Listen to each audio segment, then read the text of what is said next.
咁當時醫生同我講咧，你去到4期㗎啦，得6個月命嘅啫。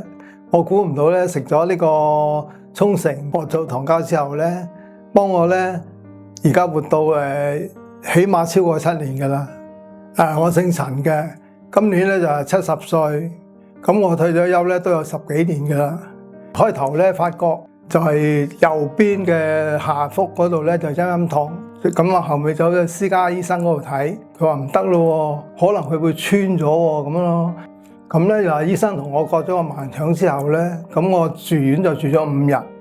5日之後咧，個醫生就走嚟同我講啦，喂，叫你屋企人嚟喎，有啲嘢同佢講喎。我話冇問題㗎，我話你有咩嘢咧，你同我講，直接同我講，我都接受得到嘅。咁醫生同我講咧，就話我係腸4期，就得6個月命㗎咋，咁我都唯有接受㗎啦。幾個月之後咧，咁醫生又發覺啦喎，咁嗰異細胞變異咧就去到成個腹膜都係喎。咁之後咧又去仰臥照咗一次正電子掃描，醫生又再同我做一次手術，嗰次手術咧做咗成8個鐘頭㗎。之後咧上到病房啦，嘔出嚟嗰啲嘢咧就係黑色嘅，發覺咧個人咧有問題啦，嘢又食唔到咯喎。咁跟住推咗我去呢個深切治療嗰度啦。去深切治療嗰度咧，佢每日咧都有人同我抹身嘅。咁之後㧬多2下咧，咁跟住咧就大出血啦。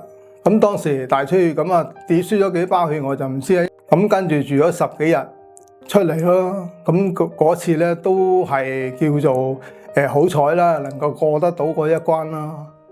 咁當時做化療同埋標靶藥啊一齊做嘅。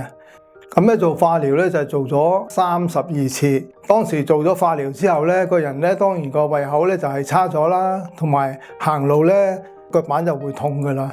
咁我哋上網睇到呢個極嘅沖繩薄草糖膠同埋桑黃咧，對呢個異細胞咧就係唔會擴散啦，同埋食咗咧個人可以舒緩到療程啊、化療啊、標靶藥嘅舒緩到嘅。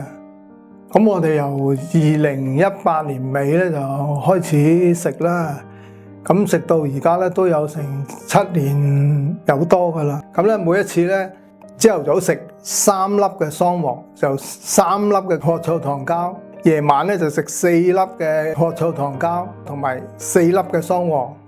咁一路咧就食到而家得跌翻2嘅啫，個指數就係。